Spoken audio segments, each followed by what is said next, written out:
Hey friends, welcome back to Rita Talks. I'm Rita, and on this YouTube channel, I just share some of the thoughts and ideas that I've been thinking about, some of the things that have been going on in my mind. And in today's video, I want to talk about uh, basically this feeling that I get whenever I work on this specific topic. And basically, like anytime that I have an interaction that's related to this topic, I'm just like fully energized and I come out like completely over the moon. And basically, this is like whenever I interact with the people in my Women in Engineering group at my company, but like basically being able to be around ambitious women and like because I think the particularity about them being women is that they understand the challenges that we're all going through in a way that men don't really, because they've never had to face the same struggles that we've had. I mean, obviously they have their own experience, which is very different. Like basically in a world where um, basically having like in a world that favors masculine traits, like you have to be like forceful and you have to be super strict and all of this kind of stuff. It's like basically this feeling of being understood, but not only that, it's like it gives me so much joy to like remind these women like of the power that they have, and that's something that I wish I had for myself. Like that's one of the main reasons that I try to give as much to this group as humanly possible, because basically I try to do the things that I wish I had, and I try to do the same with my team, where basically I try to give them the experience that I wish I had, and that's a good way of basically overcoming the bad things that happen in the world, because the bad things that happen in the world are not necessarily don't necessarily come from a place of evil or meanness, but just from a place of status quo. And basically the status quo is very, very powerful, and so whenever I feel like I've suffered from something and I struggled with something, it's really empowering to say, okay, I'm gonna make sure that no one ever feels this, or no one who ever interacts with me feels this, and I try to take actions on that, from that perspective. And that's why, I mean, it really helps. Like whenever I contribute to this group, I just feel extremely energized, and it gives me so much to be able to uh, have discussions, and basically try to do something for the good of the world. I mean, it sounds a bit cheesy, obviously, but it really does feel like whenever like this work has a lot of meaning, and it's the kind of work that in the long term will have the most impact. And I truly believe that this work that I'm doing with the Women in Engineering group, like compared to any work that I do, which is my full-time job, uh, I think, given that I only spend like a very small portion of my time in this Women in Engineering group, I think that small portion of my time that I spend on this Women in Engineering group will have a bigger impact than any work that I do as a full-time employee. So basically, you can judge from the proportion of time that I spend on both, like the value of each of them. I mean, that's not to say that the work that I do is invaluable. It's very valuable. It helps my company, and it's also for the good of the customers and things like this. That's not what I'm saying. I'm just saying that the work that that I feel like I'm doing, or like I'm doing together with these people in the Women in Engineering group, will have a much bigger impact than any work that I might do. And that's what really energizes me. Um, I just really love contributing to a cause like this, and just basically be basically the source of hope and light that I wish I had, and that I did have through multiple sources, through my readings, through the books and movies that I've watched and documentaries and things like this, but it's like brings me tremendous amounts of joy to be able to contribute to this group and to call myself a core member of this group. It's like huge honor and basically privilege to be able to call myself as a part of this group, and I'm just super grateful for it. I mean, the reason that I'm thinking about this is basically this morning we had really a quick presentation or like recap of whatever happened in the EU Women in Tech conference that happened in June, and I had completely forgotten about this. It was like right after another of my meetings, and I was a bit like not prepared in some sense mentally to participate. But then the second that I logged into the call, like all the energy came back. I was so happy to see the people that were in that call. It was just so energizing, and like I really, really love spending time with these people. And one of my mentors in particular, I think she's freaking amazing. And every time I spend time with her, I'm just inspired and yeah, like more hopeful, more energized.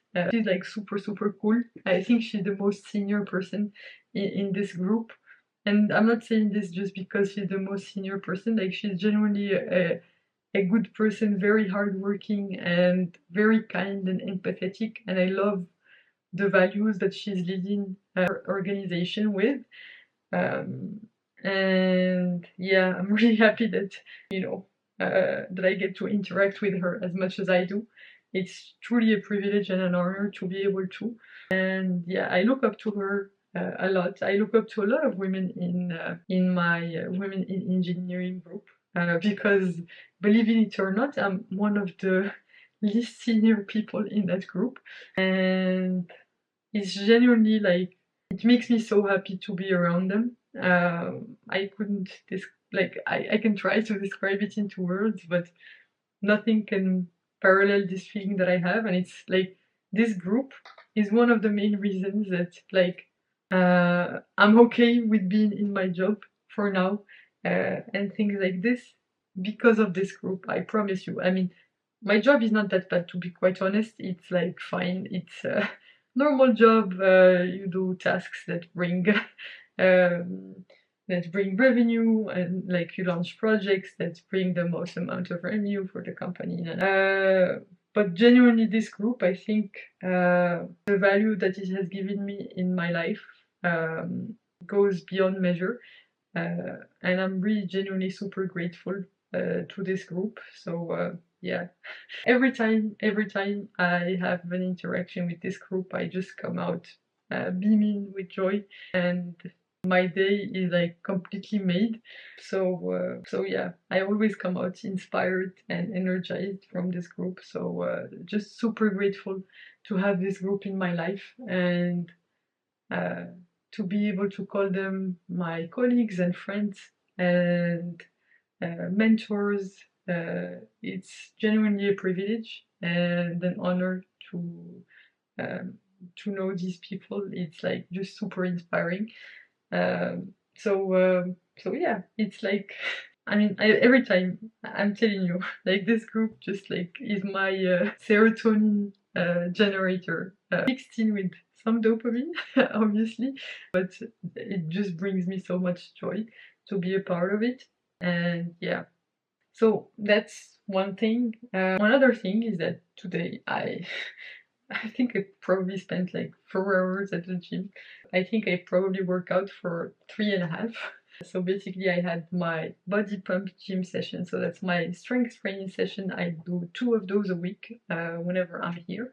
Obviously when I'm traveling, I usually miss a few of them. I try to miss just one. So this weekend I'm gonna be traveling, so on Friday I will miss one on Friday evening. But that's okay. I'm gonna be back by Monday, and I'm not gonna miss the Monday one because today was Monday. And yeah, I did like it was super cool. I also ran uh, 11 kilometers plus walked 1 kilometer on the treadmill, which was cool. I think by the end of the 11, 12 kilometers, my knees were starting to be a bit sore. So that's something that I'm gonna try to be more mindful of when running. Try to keep a good form, not go too hard. I mean, I don't run very fast. I run at 6.5 kilometers an hour. I mean, usually.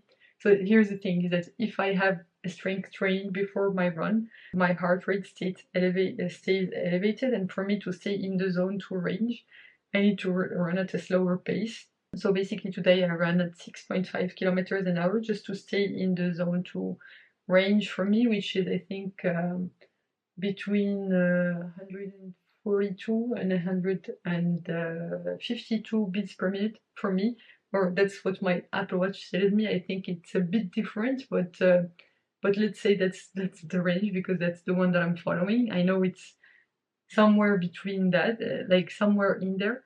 So I just try to use that as a reference. It's a good enough reference point for me. Hopefully someday I'll do like lactate tests to actually determine what my training heart rate zones are. But yeah, let's just say that that's my zone too. And basically ran slow, but it was good. I was listening to a very, very interesting podcast episode on the Diary of a CEO podcast, and I'm just trying to find the name of the podcast episode, which was freaking cool. So it was the podcast episode with Suleiman, Mustafa Suleiman, and he's basically the DeepMind co-founder. And one cool thing is that I tweeted at Steven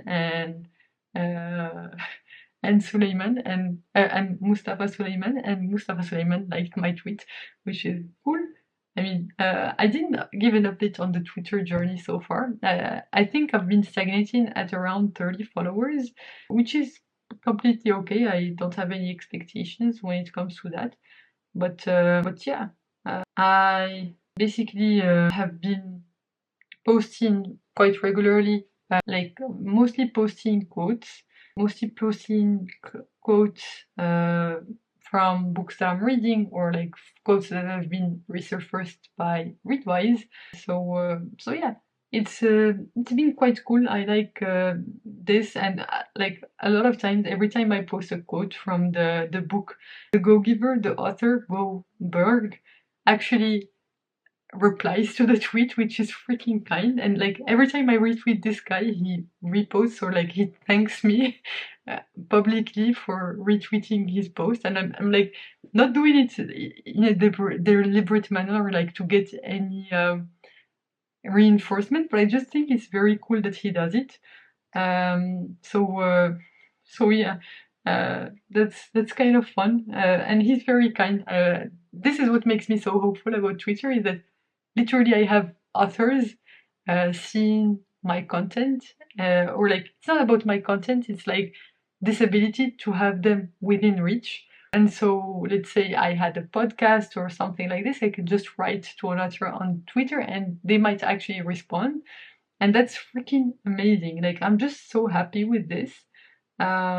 Just so interesting to see, and kind of freaking cool. I think, how long has it been since I started?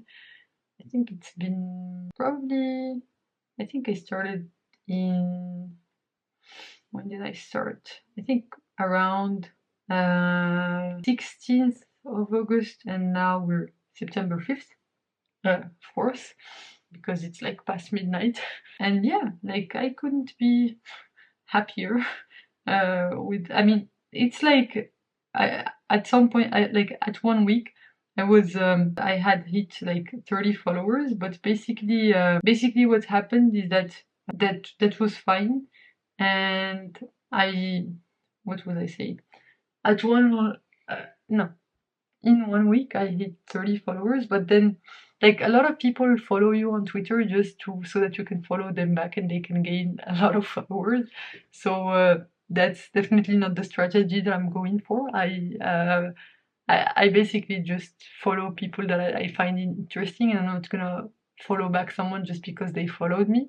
And that's the way that I'm going about it. It's not like it doesn't have any sort of pretension or anything tied to it. But it's just been cool following, like getting reactions from authors and people that I think are super cool has been crazy. I never would have imagined that some authors would follow me back and like things like this. That's completely insane. But yeah, that's what has been going on. But anyway, this podcast episode by I forgot his name, Mustafa Suleiman, has been very, very interesting. It's about AI and what we can do to like basically anything that has to do with all of the like any of the predictions and things around AI that have for with no on the topic of which we've I've been hearing a lot and like reading about a lot. And he's actually releasing a book in 2 days, which is super cool. I'm really, really excited to get this book. I think I'm gonna get it as soon as it's released, because basically in the podcast he had lots of insights on this, and I look forward to diving deeper into the way that he thinks about this approach. It's a bit less philosophical than Mo Gaudat's book. I think Mo Gaudat's book, Scary Smart, is very, very philosophical. I've been enjoying it, but like there's always this skeptic in me that's a bit skeptical of the philosophical part. But honestly, I enjoy Mo Gaudat's books so much. I find them interesting and inspiring and all of that stuff. Sure. I look forward to reading Mustafa Suleiman's book. I think it's gonna be a quite interesting book to read, so I'm gonna be on the lookout for that. And it will also help me with research for the AI video that I'm working on. I don't think I'll be able to complete it this week, just because of how much basically effort I want to put into it. And also because I'm waiting to read a bit more on maybe this guy's book, Mustafa Suleiman, and continue reading Mo Gaudat's book, so that I can come up with the best insights. But I think I have an idea of basically the closing line that I will have for the basically what you need to do to survive in the age of AI. And I think that's basically the recommendation of these people, like both Mo and uh, Mustafa Suleyman. Their main takeaway is basically keep learning, like to immerse yourself in the world of AI. Also, Peter Diamandis that's what he's recommending from Twitter and reading stuff on Twitter. So it's kind of a relief to have, in some sense, a path there. But I think I'm going to structure it in a short-term perspective, like basically trying to make the most out of AI and like basically encourage people to adapt to start using these tools, because in the short term, it's not AI that will take the jobs and everything. It's AI AI enhanced humans that will. And so to survive in the short term is basically get onboarded to these tools as fast as possible and like learn more about them. And also over the long term is like keep learning basically. So the main takeaways around learning about the topic, so that you can learn how to adapt and react as the developments go. And that way you can stand a chance in I mean, not to sound doomsday or anything, but that's basically um, this is gonna be the greatest challenge I think that humanity has had to face, and it's a challenge that we need to put our best towards overcoming. And the only way to do that is by learning as much as we can to be prepared. Even if we're prepared, we're not gonna, like, it's likely that, you know, we're not gonna be prepared enough. But the goal is to stay adaptable, and hopefully there's like a glimmer of hope in terms of, you know, making the best of the situation, making sure that we reach the best outcome for the most people, I guess. It's a very complex topic, but yeah. Anyway, I'm done with my rambling. Thanks a lot for tuning in today. I hope you have a fantastic day, night, whichever time of day it is where you are right now. You can click here to watch my previous video on this channel, so the one right before this one, and you can click here to watch my latest video on the channel overall. So thanks a lot for tuning in. Bye for now, and I will hopefully see you in the next one. Bye bye.